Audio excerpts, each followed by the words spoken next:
Hi all, welcome back to my channel unique kids. നമ്മളിപ്പോൾ കുറേ ആയി വീഡിയോ ചെയ്തിട്ടല്ലേ, ഒരു 10 ദിവസത്തിന് മുകളിലൊക്കെ ആയി വീഡിയോ ചെയ്തിട്ട്. അപ്പോൾ ഇന്ന് ഞാൻ കുറച്ച് വെറൈറ്റി ആയിട്ട് ബട്ട് നല്ല ടേസ്റ്റിലുള്ള ഒരു കേക്കിൻ്റെ റെസിപ്പി ആയിട്ടാണ് വന്നിരിക്കുന്നത്. 1 kg അളവിൽ സിമ്പിളായിട്ട് ചെയ്യാൻ വേണ്ടിയിട്ട് പറ്റുന്നൊരു വൈറ്റ് ചോക്ലേറ്റ് ട്രഫിളാണ്. 1 kg അളവിലാണിത് ചെയ്തേക്കുന്നത്. വീട്ടിലേക്ക് വേണ്ടി തന്നെ ചെയ്തതാണ്. അപ്പോൾ നമുക്കിതെങ്ങനെയാണ് ഉണ്ടാക്കുന്നതെന്ന് നോക്കാം. അതിനുമുമ്പ് നിങ്ങൾ ആദ്യമായിട്ടാണ് ഈ ചാനൽ കാണുന്നതെന്നുണ്ടെങ്കിൽ ഒന്ന് സബ്സ്ക്രൈബ് ചെയ്യുക, കൂടെ ബെല്ലൈക്കൺ കൂടെ ഒന്ന് പ്രസ് ചെയ്ത് കൊടുക്കുക. പ്രസ് ചെയ്യുന്ന സമയത്ത് ഓൾ എന്നുള്ള ബട്ടൺ തന്നെ അമർത്തണം, എന്നാലേ നിങ്ങൾക്ക് എല്ലാ നോട്ടിഫിക്കേഷൻസും കറക്റ്റായിട്ട് എത്തുള്ളൂ. അപ്പോൾ നമുക്ക് വീഡിയോയിലേക്ക് പോവാം. അതിന് വേണ്ടിയിട്ട് നമ്മൾ എപ്പോഴും ചെയ്യുന്ന പോലെ തന്നെ ഡ്രൈ ഇൻഗ്രീഡിയൻസ് ഒക്കെ ആദ്യം അരിച്ചെടുക്കണം. 1 കപ്പ് അളവിൽ മൈദയാണ് എടുത്തേക്കുന്നത്. അതിലോട്ട് 8 ടേബിൾ സ്പൂൺ അളവിൽ കോൺഫ്ലോർ ചേർത്തിട്ടുണ്ട്. അതിൻ്റെ കൂടെ തന്നെ ഒരു ടീസ്പൂൺ അളവിൽ ബേക്കിംഗ് പൗഡറും കൂടെ ചേർക്കുക. അതിൻ്റെ കൂടെ ഒരു പിഞ്ച് ഉപ്പും കൂടെ ചേർക്കുക. നമ്മുടെ മധുരം ഒന്ന് ബാലൻസ് ചെയ്യാൻ വേണ്ടിയിട്ടാണ്. കോൺഫ്ലോർ ചേർക്കുന്നത് എന്തിനാണ് ഒരുപാട് പേര് ചോദിക്കുന്നുണ്ട്. നമുക്ക് സാദാ ഫ്ലോർ, അതായത് മൈദ മാത്രം ഉപയോഗിക്കുന്നതിന് പകരം അത് നമുക്ക് കേക്ക് ഫ്ലോർ ആക്കി എടുക്കാൻ വേണ്ടിയിട്ടാണ് നമ്മൾ അതിലോട്ട് കോൺഫ്ലോർ ആഡ് ചെയ്യുന്നത്. കോൺഫ്ലോർ ആഡ് ചെയ്യുന്ന സമയത്ത് കേക്കിൻ്റെ ആ ഒരു മൈദ നമുക്ക് തൊട്ട് നോക്കിയാൽ തന്നെ മനസ്സിലാവും, കുറച്ചും കൂടെ ഒന്ന് സോഫ്റ്റ് ആയിട്ടിരിക്കും.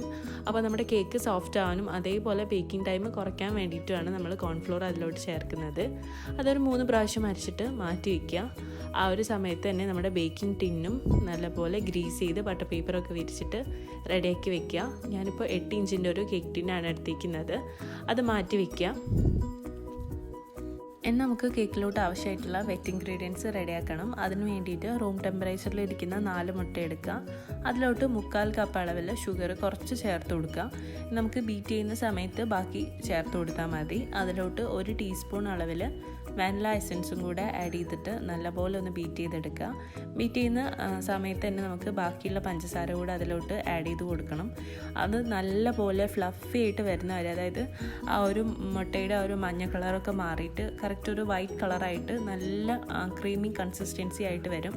അതുവരെ നല്ലപോലെ ബീറ്റ് ചെയ്തെടുക്കുക. ഷുഗർ നമ്മൾ 1/4 കപ്പ് എടുത്തേക്കുന്നത് ഗ്രാന്യൂൾസാണ്, പൊടിച്ചിട്ടില്ല. അപ്പോൾ അതേപോലെ തന്നെ ചേർക്കുക. ഇനി വലിയ ഗ്രാന്യൂൾസ് ആണെന്നുണ്ടെങ്കിൽ ജസ്റ്റ് ഒന്ന് പൊടിച്ചിട്ട് ഇട്ട് കൊടുക്കുക. നമ്മൾ ഗ്രാന്യൂൾസ് ഇടുന്ന സമയത്ത് കേക്ക് ഫോം ആവും, കുറച്ചും കൂടെ പൊങ്ങിയിട്ട് വരും. അതുകൊണ്ടാണ് നമ്മൾ ഗ്രാന്യൂൾസ് ഇടുന്നത്. പൊടിച്ച പഞ്ചസാര ചേർക്കുന്ന സമയത്ത് കേക്ക് അത്ര പൊങ്ങിയിട്ട് വരില്ല. അത് നിങ്ങൾ രണ്ടും ചെയ്ത് നോക്കുമ്പോൾ നിങ്ങൾക്ക് അതിലുള്ള ഡിഫറൻസ് മനസ്സിലാവും. ഇതിപ്പോൾ നല്ലപോലെ ഫോമായി വന്നിട്ടുണ്ട്. ശരിക്കും നമ്മൾ മുട്ട ഒഴിച്ചതിൻ്റെ ഒരു ഡബിളായിട്ട് അത് ഫോം ചെയ്ത് വന്നിട്ടുണ്ട്. ഇനി അതിലോട്ട് 1.5 ടേബിൾ സ്പൂൺ അളവിൽ പാലും അതേപോലെ തന്നെ 1.5 ടേബിൾ സ്പൂൺ അളവിൽ സൺഫ്ലവർ ഓയിലും കൂടെ ആഡ് ചെയ്തിട്ട് ഒരു ഹാൻഡ് വിസ്ക് വെച്ചിട്ടൊന്ന് പതുക്കെ ഫോൾഡ് ചെയ്ത് കൊടുക്കുക. ഇനി ഈ ഒരു എഗ്ഗ് നല്ലപോലെ ഫോമായി വന്നു കഴിഞ്ഞാൽ പിന്നെ നമുക്ക് ആ ഒരു ബീറ്ററിൻ്റെ ആവശ്യമില്ല. ഈ ഒരു ഹാൻഡ് വിസ്ക് വെച്ചിട്ട് പതുക്കെ ഫോൾഡ് ചെയ്തെടുത്താൽ മതി. അപ്പോൾ ഇതേപോലെ ഫോൾഡ് ചെയ്യുന്ന സമയത്ത് കുറച്ചായിട്ട് ഒരു 3-4 ബാച്ചായിട്ട് നമ്മുടെ ഫ്ലോർ ഇട്ട് കൊടുക്കുക അതിലോട്ട്.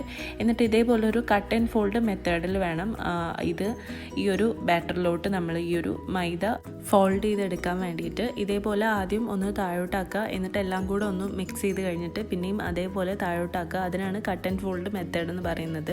നമ്മൾ ഈ ഒരു പൊങ്ങി വന്നിട്ടുള്ള ഈ ഒരു എഗ്ഗിനെ ഒട്ടും അങ്ങ് താഴ്ന്നു പോകാണ്ടിരിക്കാൻ വേണ്ടിയിട്ടാണ് ഇതേപോലെ പതുക്കെ ചെയ്യുന്നത്. സ്പീഡ് ചെയ്യുന്ന സമയത്ത് പൊങ്ങി വന്നിട്ടുള്ള ആ ഒരു എഗ്ഗ് എല്ലാം കൂടെ താഴ്ന്നു പോകും. അപ്പം നമ്മുടെ കേക്കും മര്യാദക്ക് പൊങ്ങി വരില്ല. അതുകൊണ്ടാണ് ഈ ഒരു 3-4 ബാച്ചായിട്ട് ഈ ഒരു ഫ്ലോർ ഇതിലോട്ട് ആഡ് ചെയ്തതിന് ശേഷം നമുക്ക് ഇത് ബേക്കിംഗ് ടിന്നിലോട്ട് മാറ്റാം. ഈ ഒരു സമയത്ത് തന്നെ നമ്മൾ ഓവനിലാണ് വെക്കുന്നതെന്നുണ്ടെങ്കിൽ അത് 180 ഡിഗ്രിയിൽ 10 മിനിറ്റ് പ്രീ ഹീറ്റ് ചെയ്യുക. അതല്ല നിങ്ങൾ ഗ്യാസ് സ്റ്റൗവിലാണ് വെക്കുന്നതെന്നുണ്ടെങ്കിൽ 10 മിനിറ്റ് അതും അടച്ച് വെച്ചിട്ട് ഹൈ ഫ്ലെയിമിലിട്ടിട്ട് പ്രീ ഹീറ്റ് ചെയ്തെടുക്കുക.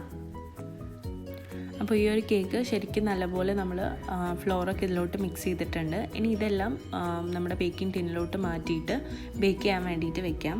ഞാനിത് ഗ്യാസ് സ്റ്റൗവിലാണ് വെക്കുന്നത്. ഒരു 20-25 മിനിറ്റിനുള്ളിൽ നമ്മുടെ കേക്ക് നമുക്ക് ബേക്കായിട്ട് കിട്ടും. അപ്പോൾ നമ്മുടെ കേക്ക് നല്ലപോലെ ബേക്കായി വന്നിട്ടുണ്ട്. 25 മിനിറ്റാണ് ഇത് ബേക്ക് ചെയ്യാൻ വേണ്ടിയിട്ട് എനിക്ക് എടുത്തേക്കുന്നത്. അപ്പോൾ ഈ ഒരു കേക്ക് ബേക്കായി വന്നതിന് ശേഷം നല്ലപോലെ ചൂടാറാൻ വേണ്ടിയിട്ട് വെക്കുക. ചൂടാറി കഴിഞ്ഞതിന് ശേഷം മാത്രം കട്ട് ചെയ്യുക, അല്ലാന്നുണ്ടെങ്കിൽ നമ്മുടെ കേക്ക് പൊട്ടിപ്പോവും. ഇനി നമുക്കിത് ഐസിങ് ചെയ്യാൻ വേണ്ടിയിട്ട് എടുക്കാം. അതിന് വേണ്ടിയിട്ട് ഒരു ടേണിംഗ് ടേബിളിൻ്റെ മുകളിൽ ഈ ഒരു കേക്ക് ബേസ് വെച്ചതിന് ശേഷം ഷുഗർ സിറപ്പ് വെച്ചിട്ടൊന്ന് വെറ്റ് ചെയ്തെടുക്കാം. അപ്പോൾ ഞാനിതിൽ കട്ട് ചെയ്യുന്ന വീഡിയോ ഇട്ടിട്ടില്ല. ഇതിന് മുമ്പുള്ള ഒരുപാട് വീഡിയോസിൽ ഞാനത് കാണിച്ചിട്ടുണ്ട്, ഡീറ്റെയിൽ ആയിട്ട് കാണിച്ചിട്ടുണ്ട്. ഞാൻ നൈഫ് വെച്ചിട്ട് തന്നെയാണ് കട്ട് ചെയ്യാറുള്ളത്. ബുദ്ധിമുട്ടുള്ളവർക്ക് ഞാൻ അധികം വൈകാണ്ട് തന്നെ ഒരു സിമ്പിളായിട്ട് എങ്ങനെ കേക്ക് കട്ട് ചെയ്യുന്നൊരു വീഡിയോ ഞാൻ അപ്ലോഡ് ചെയ്യുന്നതാണ്.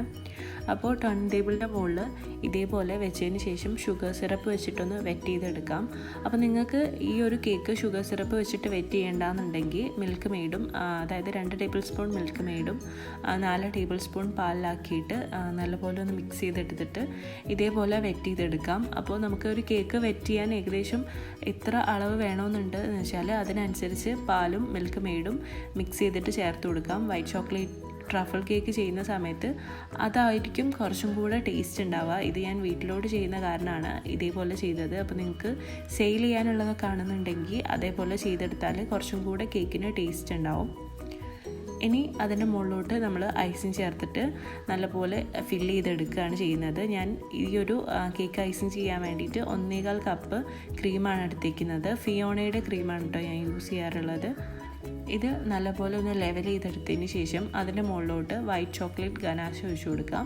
അപ്പോൾ ഈ ഒരു വൈറ്റ് ചോക്ലേറ്റ് ഗനാഷിൻ്റെ റേഷ്യോ ഞാൻ കുറച്ചും കൂടെ കഴിഞ്ഞിട്ട്, അതായത് ഇതിൻ്റെ മുകളിൽ ഒഴിക്കുന്ന ഗനാഷിൻ്റെ റേഷ്യോയിൽ കാണിക്കുന്നുണ്ട്. ആ ഒരു റേഷ്യോയിൽ തന്നെയാണ് ഇതും ചെയ്തേക്കുന്നത്. അപ്പോൾ വീഡിയോ മുഴുവനായിട്ട് കണ്ടാൽ അത് നിങ്ങൾക്ക് കറക്റ്റായിട്ട് മനസ്സിലാവും.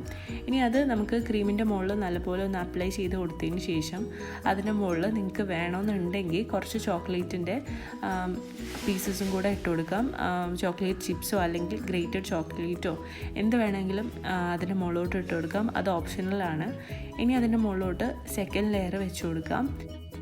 നമ്മൾ ആദ്യത്തെ ലെയറിൽ ചെയ്ത പോലെ തന്നെ ഷുഗർ സിറപ്പ് വെച്ച് വെറ്റ് ചെയ്തതിന് ശേഷം ക്രീമും അതേപോലെ ചോക്ലേറ്റ് ഗനാഷും വെച്ചിട്ടൊന്ന് ഫില്ല് ചെയ്തെടുത്താൽ മതി. അതിൻ്റെ മുകളിൽ വീട്ടിൽ കുറച്ച് ക്രീം ബാക്കി ഉണ്ടായിരുന്ന ഒരു പിങ്ക് കളറ്, അത് ആണ് ഞാൻ അതിൻ്റെ നടുക്ക് ചേർത്തത്. അപ്പോൾ അങ്ങനെ എന്തെങ്കിലും ബാക്കി ഉണ്ടെന്നുണ്ടെങ്കിൽ വീട്ടിലുള്ള ആവശ്യത്തിനായതുകൊണ്ടാണ് ഞാൻ അങ്ങനെ ചേർത്തത്. അല്ലാന്നുണ്ടെങ്കിൽ ചിലപ്പോൾ നിങ്ങൾ ചേർക്കാതിരിക്കുന്നതാണ് ബെറ്റർ. കാരണം നമ്മുടെ കസ്റ്റമേഴ്സിന് അത് ഇഷ്ടപ്പെട്ടിട്ടില്ല എന്നുണ്ടെങ്കിൽ അത് ബുദ്ധിമുട്ടാവും. അതുകൊണ്ട് മാക്സിമം ആ ഒരു വൈറ്റ് കളർ തന്നെ ചേർക്കാൻ നോക്കുക. ഇത് എനിക്ക് ബാക്കിയുള്ളതുകൊണ്ടാണ് ഞാൻ അങ്ങനെ ചേർത്തത്. നമുക്കിപ്പോൾ ലാസ്റ്റ് ലെയറും ഞാനതിൻ്റെ മുകളിൽ വെച്ചിട്ടുണ്ട്. അതും ഇതേപോലെ തന്നെ ഷുഗർ സിറപ്പ് വെച്ചിട്ട് വെറ്റ് ചെയ്തിട്ട് ക്രീം വെച്ചിട്ട് നല്ലപോലെ കവർ ചെയ്ത് കൊടുക്കുക. നമ്മൾ ആദ്യത്തെ 2 ലെയറിൽ ക്രീം കവർ ചെയ്ത പോലെ അല്ല മൂന്നാമത്തെ ലെയറിൽ ചെയ്യേണ്ടത്. കുറച്ചും കൂടെ തിക്നെസ്സിൽ വേണം മൂന്നാമത്തെ ലെയറിൻ്റെ മേലെ ഭാഗം നമ്മൾ കംപ്ലീറ്റ് ചെയ്യാൻ വേണ്ടിയിട്ട്. ആ ഒരു തിക്നെസ്സിൽ ചെയ്തതിന് ശേഷം ഐസിങ് നൈഫ് വെച്ചിട്ട് പതുക്കെ എല്ലാ ഭാഗത്തോട്ടും ഒന്ന് ലെവൽ ചെയ്ത് കൊടുക്കുക.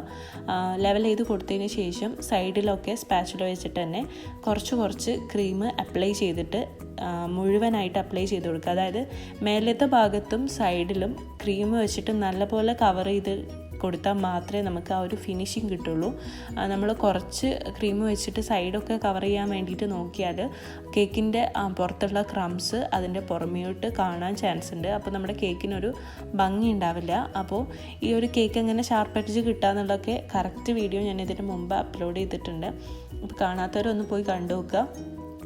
അതിൻ്റെ ലിങ്ക് ഞാൻ താഴെ ഡിസ്ക്രിപ്ഷനിൽ കൊടുക്കാം. ഇപ്പോൾ കേക്ക് കംപ്ലീറ്റ് ആയിട്ട് ഇപ്പോൾ ലെവൽ ചെയ്തെടുത്തിട്ടുണ്ട്. ഇനി ഇതൊരു മിനിമം 2 മണിക്കൂർ അല്ലെങ്കിൽ 3 മണിക്കൂറെങ്കിലും ഫ്രിഡ്ജിൽ വെക്കുക. പെട്ടെന്ന് എടുക്കണമെന്നുള്ളതാണെങ്കിൽ ഫ്രിഡ്ജിൽ ഹൈ ഇതിലിട്ടിട്ട് ഒരു 2 മണിക്കൂറൊന്ന് ഫ്രീസ് ചെയ്തെടുക്കുക. അപ്പോൾ ആ ഒരു സമയം കൊണ്ട് ഞാൻ ഇതിൻ്റെ ആ ഒരു കേക്കിൻ്റെ പുറം ഭാഗത്ത്, അതായത് നിങ്ങൾക്ക് തംബ്ലൈന് കാണുമ്പോൾ മനസ്സിലാവും, അതിൻ്റെ പുറം ഭാഗത്ത് ഞാൻ അപ്ലൈ ചെയ്തിട്ടുള്ളൊരു സാധനമാണ്. ക്രിസ്പ് റൈസ് എന്നാണ് ഇതിൻ്റെ പേര്. പ്രൈസ് വന്നിട്ട് 100 രൂപയാണ്. ഇത് ഓൺലൈനിൽ അവൈലബിൾ ആണ്, ആമസോണിൽ അവൈലബിൾ ആണ്. ഇത് ഞാൻ പുറത്തുനിന്ന് കേക്കിൻ്റെ ഷോപ്പിൽ നിന്ന് മേടിച്ചിട്ടുള്ളതാണ്. സാധാരണ നമ്മൾ പൊരിയൊക്കെ ഉണ്ടാവില്ലേ, അതേ ഒരു ടേസ്റ്റാണ്. അതിനേക്കും കുറച്ചും കൂടി ഒരു മധുരം ഉണ്ടെന്ന് തോന്നുന്നു. വേറെ വ്യത്യാസമൊന്നുമില്ല. ഇതേപോലെയുള്ള കുഞ്ഞു കുഞ്ഞു മണികളാണ്. കേക്കിൽ കണ്ടപ്പോൾ നല്ല ഭംഗിയുണ്ടായിരുന്നു. കേക്കിൽ അപ്ലൈ ചെയ്തപ്പോൾ നല്ലൊരു ഭംഗിയുണ്ട് കാണാൻ വേണ്ടിയിട്ട്. ഫ്രിഡ്ജിൽ വെച്ചാൽ ഒരു തണുത്ത പോലെ ആയിപ്പോവും, അല്ലാണ്ട് കാണാൻ നല്ല രസമാണ്. ഇത് നമുക്ക് അതിൻ്റെ മുകളിലോട്ടുള്ള ചോക്ലേറ്റ് ഗനാഷ് ഉണ്ടാക്കാൻ വേണ്ടിയിട്ടുള്ള ചോക്ലേറ്റാണ്. 3/4 കപ്പ് ചോക്ലേറ്റിന് 1/2 കപ്പിന് കുറച്ച് താഴെയായിട്ട് ക്രീം എടുത്തിട്ട് അതിലോട്ട് 1/2 ടീസ്പൂൺ അളവിൽ ബട്ടറും കൂടെ ചേർത്തിട്ട് മൈക്രോവേവ് ചെയ്യുകയാണ് ചെയ്തിരിക്കുന്നത്. അപ്പോൾ മൈക്രോവേവ് ചെയ്യുന്നില്ല എന്നുണ്ടെങ്കിൽ ഡബിൾ ബോയിൽ ചെയ്യുക. ഒരു പാത്രം വെള്ളം അടുപ്പത്ത് വെച്ചിട്ട് അതിന് മുകളിൽ നമ്മൾ സാധാരണ ചോക്ലേറ്റ് മെൽറ്റ് ചെയ്യുന്ന പോലെ തന്നെ ചെയ്തെടുത്താൽ മതി. ഈ ഒരു കൺസിസ്റ്റൻസിയിൽ വേണം നമുക്ക് ആ ഒരു ഗനാഷ് കിട്ടാൻ വേണ്ടിയിട്ട്. നമ്മളിതിന് മുമ്പ് കേക്കിലോട്ട് അപ്ലൈ ചെയ്തിട്ടുള്ളതും ഈ ഒരു റേഷ്യോയിൽ തന്നെ ചെയ്തിട്ടാണ്. അപ്പോൾ അതൊന്ന് അരിച്ചെടുത്തിട്ട് വേണം നമ്മൾ കേക്കിലോട്ട് അപ്ലൈ ചെയ്യാൻ വേണ്ടിയിട്ട്. ചിലപ്പോൾ അതിൻ്റെ ലംസ് അതിൻ്റെ കൂടെ കുടുങ്ങിയിട്ട് കേക്കിൻ്റെ മുകൾ ഭാഗത്ത് ആ ഒരു ഭംഗിയില്ലാത്ത പോലെ ഇരിക്കും. അതുകൊണ്ടാണ് പതുക്കെ ഈ ഒരു ഗനാഷ് കേക്കിലോട്ട് അപ്ലൈ ചെയ്തിട്ട് ഇതേപോലെ ഒന്ന് സ്പ്രെഡ് ചെയ്ത് കൊടുക്കുക എല്ലാ ഭാഗത്തോട്ടും. എന്നിട്ട് അത് ഒരുപാടൊന്നും ഹാർഡാവാൻ വേണ്ടിയിട്ട് നിൽക്കേണ്ട. അതിന് മുമ്പ് തന്നെ ആ ഒരു റൈസ് ക്രിസ്പ് നിങ്ങൾ ചേർക്കുകയെന്നുണ്ടെങ്കിൽ ഈ ഒരു സമയത്ത് തന്നെ അതിൻ്റെ മുകളിലോട്ട് അപ്ലൈ ചെയ്ത് കൊടുത്താൽ മതി. അപ്പോൾ അതൊക്കെ ഒരു സ്പൂൺ വെച്ചിട്ടോ അല്ലെങ്കിൽ ഒരു സ്പാച്ചിൽ വെച്ചിട്ടോ കേക്കിൽ മുഴുവൻ ഒന്ന് അപ്ലൈ ചെയ്തെടുക്കുക. അപ്പോൾ ഈ ഒരു കേക്ക് മുഴുവൻ ഞാൻ ഗനാഷ് വെച്ചിട്ട് കവർ ചെയ്തെടുത്തിട്ടുണ്ട്. ഇനി അതിൻ്റെ മുകളിലോട്ട്, അതായത് അതൊന്ന് ഹാർഡാവുന്നതിന് മുമ്പ് തന്നെ അതിൻ്റെ മുകളിലോട്ട് നമ്മൾ റൈസ് ക്രിസ്പ് ആഡ് ചെയ്ത് കൊടുക്കുകയാണ്. അപ്പോൾ അതൊക്കെ നമ്മൾ ചോക്ലേറ്റൊക്കെ വൈറ്റ് ചോക്ലേറ്റ്, അതായത് വൈറ്റ് ഫോറസ്റ്റും അതൊക്കെ ചെയ്യുന്ന പോലെ തന്നെ ഇതേപോലെ അങ്ങ് അപ്ലൈ ചെയ്തെടുത്താൽ മതി. താഴെ ഒരു പ്ലേറ്റോ എന്തെങ്കിലും വെച്ച് കഴിഞ്ഞാൽ എക്സസ് ആയിട്ട് വരുന്ന ഇത് നമുക്ക് ആ ഒരു പ്ലേറ്റിലോട്ട് മാറ്റിയെടുക്കാം, അല്ലെങ്കിൽ എല്ലാം കൂടെ താഴോട്ട് പോവും. അപ്പോൾ ഇതേപോലെ നമ്മൾ വൈറ്റ് ഫോറസ്റ്റൊക്കെ ചെയ്യുന്ന പോലെ തന്നെ ഇത് മുഴുവൻ കവർ ചെയ്തിട്ട് എടുക്കുക. അപ്പോൾ ഇങ്ങനെ എല്ലാ ഭാഗത്തും കംപ്ലീറ്റ് ആയിട്ട് അത് വെച്ച് ഡെക്കറേറ്റ് ചെയ്യുക. അല്ലാന്നിട്ട് നിങ്ങൾക്ക് സിമ്പിളായിട്ട് ആ ഒരു ഗനാഷ് വെച്ചിട്ട് തന്നെ കവർ ചെയ്തെടുത്താലും മതി. അതൊക്കെ നിങ്ങളെ ചോയ്സിനനുസരിച്ച് ചെയ്യുക. അപ്പോൾ എല്ലാവരും ഈ ഒരു കേക്ക് ട്രൈ ചെയ്ത് നോക്കുക. നല്ല ടേസ്റ്റാണ് കഴിക്കാൻ വേണ്ടിയിട്ട്. ഈ ഒരു കേക്ക് ട്രൈ ചെയ്തതിന് ശേഷം ഫീഡ്ബാക്കൊക്കെ അറിയിക്കുക. എൻ്റെ ഇൻസ്റ്റഗ്രാമിലോട്ടോ അല്ലെങ്കിൽ എനിക്ക് മെയിൽ ചെയ്താലോ മതി. അപ്പോൾ വീഡിയോ ഇഷ്ടമായിട്ടുണ്ടെന്നുണ്ടെങ്കിൽ ലൈക്ക് ചെയ്യുക, കമൻറ്റ് ചെയ്യുക, ഫ്രണ്ട്സ് ആൻഡ് ഫാമിലിക്കൊക്കെ ഇതൊന്ന് ഷെയർ ചെയ്ത് കൊടുക്കുക.